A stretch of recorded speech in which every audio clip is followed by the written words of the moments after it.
That make the beat switch, turn the hoes up, give a million to him. Right now I got so many villas booked, I'm like a villain to him. Dirk's boy told me Marvin's Room was his favorite song, he was drilling to it. 1,000 niggas rapping murder shit and like 10 niggas that'll really do it. Savage, you the only nigga checking on me when we really in some. What's up guys? If you're new here or if you ever seen any of my channel, you know that I just ran the Austin Marathon a week ago. I literally ran this marathon because I wanted to challenge myself.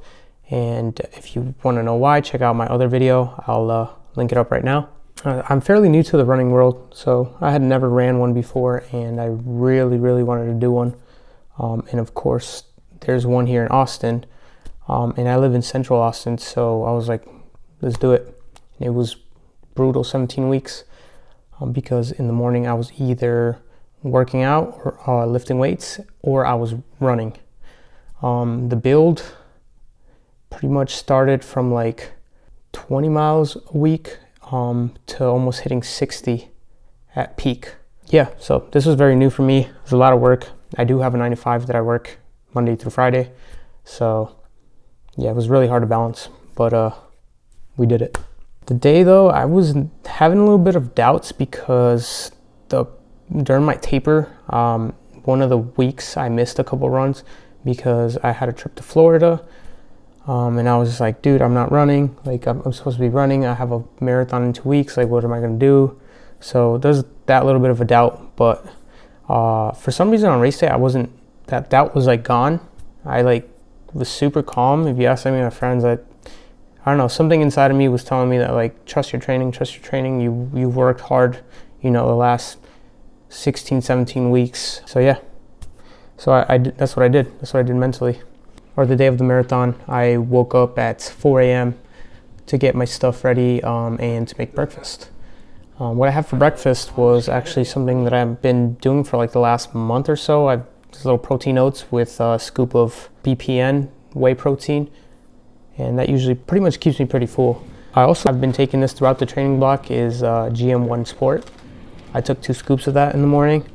As soon as I was done with my breakfast, I kind of sipped on it till I had to actually leave for the race. Once I got everything ready, once I got breakfast, once I got all down, made sure to check, you know, to try to go to the bathroom because that's big. That's a big thing that you need to do and no one really talks about.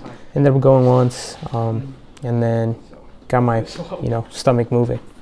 So pretty much leading up to the race, I had set up a game plan for my pacing, also for my hydration, which I'd written down everything. So I knew how I was gonna hydrate throughout the race. I knew what and like where I was going to change my pace, where I was going to slow down, where I was going to, you know, have to speed up. My buddies that were going to film me came over and kind of got a few shots of that, got me pretty much getting ready, and then we headed to the race, the starting line. The starting line was about a 5 to 10 minute drive for me. I live, like I said, very central Austin, so it was really nice not having to travel, especially for my first one, because I had no idea how like any of it worked. But once we got there, met up with my girlfriend Maddie. Shout out to Maddie. She has made the best sign and got up at like 5 a.m. to come and, you know, see me run for like 30 seconds, and then she kind of did her thing, and then, you know, I didn't see her till the finish line, so shout out to her for that. And of course, she was holding this amazing sign that she made for me. Actually, let me show you.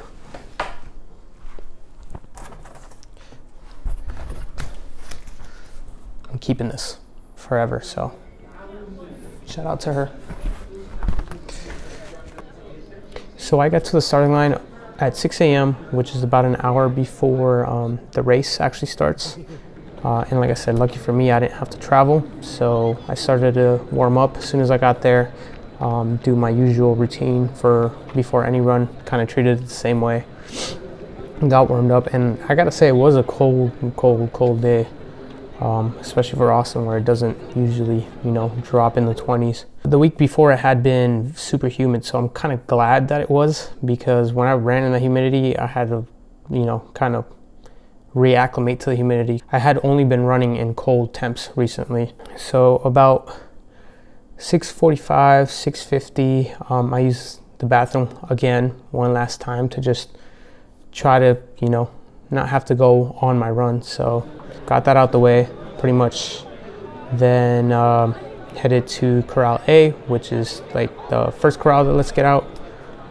And I'll tell you, like, I didn't know this many people ran. Like, I knew like the running world was big, but kind of running this first marathon in Austin made me realize like there are so many people that love doing this, and also are super fast. Like, it was crazy. Pretty much miles 1 through 10, I definitely took it a little bit faster than I should have.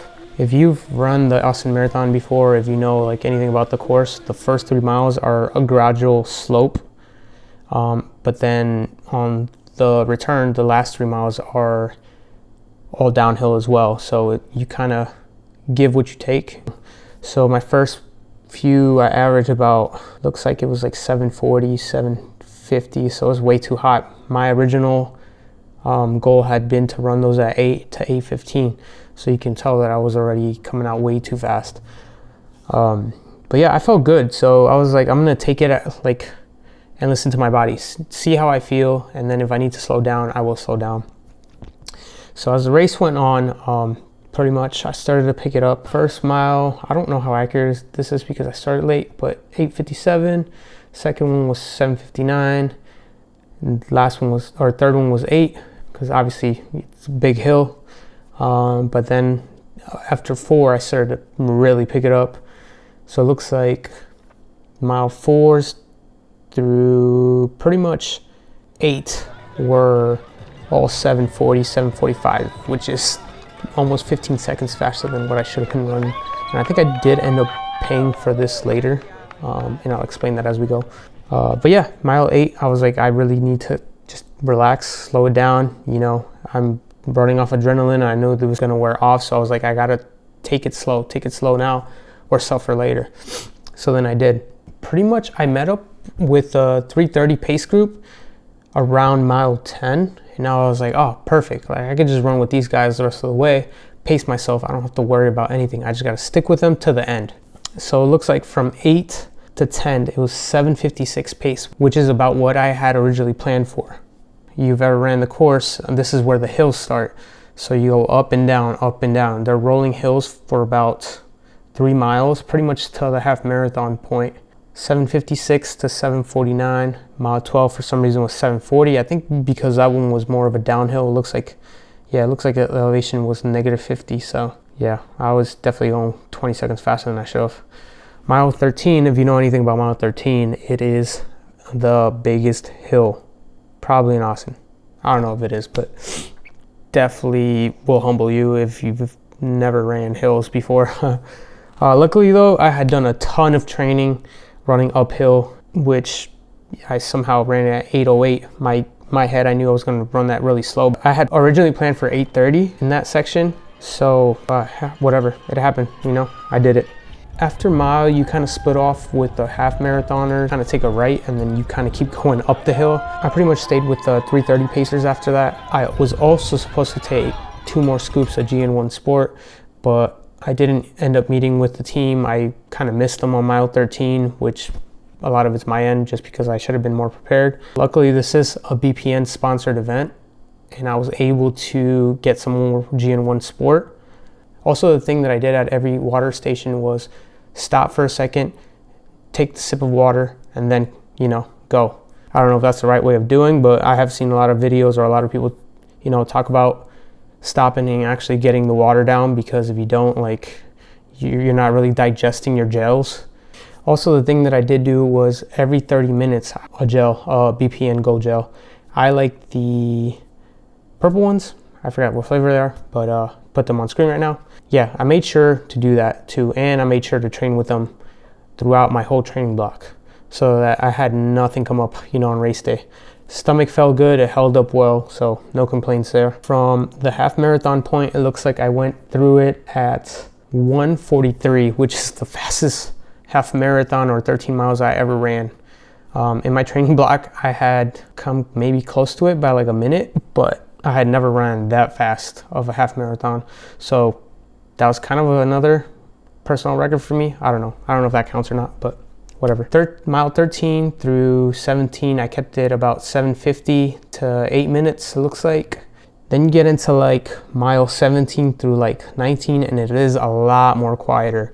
I don't run with headphones, but you know, like if you're not used to running without headphones, this area would really suck. Don't ask why I don't run with headphones. I just don't like it. I'd rather just listen to my footsteps. So it looks like miles 17 through 21, I really started to pick it up because I wanted a negative split my second half of the marathon. So it looks like I went 7:45, 7:43, 7:49, 7:38. Mind you that there are still some rolling hills in this back end of the marathon. Particular, I think there was a hill like right at 18 that I started to see a lot of people like struggle with. So I was still feeling pretty good around mile 19 through 21. Still keeping that 7:38 through 7:48 pace. I can't remember the miles 23 really, but I just remember it got really windy. And we're just kind of zigzagging on the east side of Austin at this point. So I was trying to figure out where we were at, but at the same time, trying to hold on because at this point my legs really started to tighten up. But yeah, looks like I ran the slowest mile at this point in 8:11. I think at this point I was just really starting to struggle. I had heard about the wall, but at this point, you know, I was definitely in pain. But in my head, I was like, I can do it. I made it 23 miles. Yeah, I'm this close. I'm not about to just quit right now. So I hung out with the pace group up until about mile 24. Then I started to pick it up again a little bit. My legs were still in pain, tight. My hammies, especially my knees, were really aching. And then I went 7:56, 7:54, 7:52. And then I had heard about the last hill of the marathon, but I didn't realize how steep of a hill it was till I turned the corner onto, I think it is 11th Street. And then I looked up and I was like, oh man, like, I don't know how I'm gonna do this, but I need to get up there because I knew for a fact that I was running out of time. So I'm trying to go as hard as I can, and I'm looking up, but then I look down and my body's not moving, but it is. And yeah, got to the top of the hill and I just wanted to be done. And then I realized that you still got to keep going. And then you reach the last point, 2 of the actual race, and then you hear people and you're like, all right, well, it's almost over. But yeah, you make that last turn, and then on that last turn onto Congress you can see the finish line. At this point, I mentally was so cooked that I just wasn't even thinking. I was just just get to the finish line. I'm I just need to finish it. And then I see the time and I'm like, dude, I got 30 seconds left. Mind you, I didn't realize that I had gone out super fast in the first half, and it kind of paid off. Yeah, I got to the finish line and I'm looking around trying to find Maddie. I'm trying to find my friends, but I'm I'm also trying to figure out what I just did, or if I had, if I had made it in time or not. But yeah, it was crazy. So I ended up finding Maddie after, I don't know, what seemed like forever because I was just so exhausted and my legs were not working at that point. Ended with a time of 3 hours, 28 minutes and 13 seconds, which is almost 2 minutes faster than what I had planned for with that goal of 3:30, which is kind of insane. I never thought that I would run it 2 minutes faster. I didn't even know if I would run it at anywhere close to 3.5 hours. Pretty much proof that I put in all the hard work over the last 4 months, and it paid off. I could see why people were very emotional throughout the race or whatever. Emotional roller coaster, because 1 second you're feeling good and then your body's super in pain, and then you just want it to be done. But then one thing I can remember asking myself is why did I sign myself up for this? Am I gonna do this again? Why would I put my body through this again? You cross the finish line and it's just, everything becomes so worth it. You definitely want to run again. So with the aftermath, I am currently still recovering. I definitely had a lot of knee pain after. I could barely walk after the race, a few hours after the race. I tried to keep moving, but my legs just got really tight and just got worse and worse as the day went on. But whatever's the first one, you learn. Yeah, I'm a week in and I still I'm taking it really slow because my knees are still kind of in pain, so taking the recovery and the comeback real slow. Biggest lesson learned throughout this marathon was pretty much, trust your training. Trust your training. No matter how much doubt you have, always trust your training, because if you really are putting in the work, it's going to pay off no matter what. I don't know if I would change anything particular for my race just because it was such a good race, but yeah, definitely I think I would maybe take like salt tablets or something throughout my hydration strategy, because I didn't take anything, and I feel like that's why I didn't recover as fast either. I feel like I just didn't take enough sodium in general, so that's definitely one thing I want to add to my next training block. So I mean, if you've made it this far, you're probably asking like what's next or whatever. I think sounds kind of crazy, but my next goal is to run a sub-3 marathon. Hopefully at some point in this year. I don't know exactly the logistics of what marathon or what like I'm gonna do for that training block, but if you have any pointers, or if you have any tips, or like if you have any advice, just leave it in the comments. I would love to know how to get better at it. One thing that I wish I knew before the marathon is to just pretty much, like I said before, trust your strategy, trust your training, because I did not have a coach or anything to guide me through this. So just trust your training. If you're training on your own like I did, just trust everything that you're doing is going to pay off. Yeah, that's pretty much the breakdown to my first marathon. But if you liked watching this, I'm going to try to make more content like this. Hopefully we'll see each other again for another one, and hopefully I'll break that sub-3. Yeah, let's go. Thank you for watching.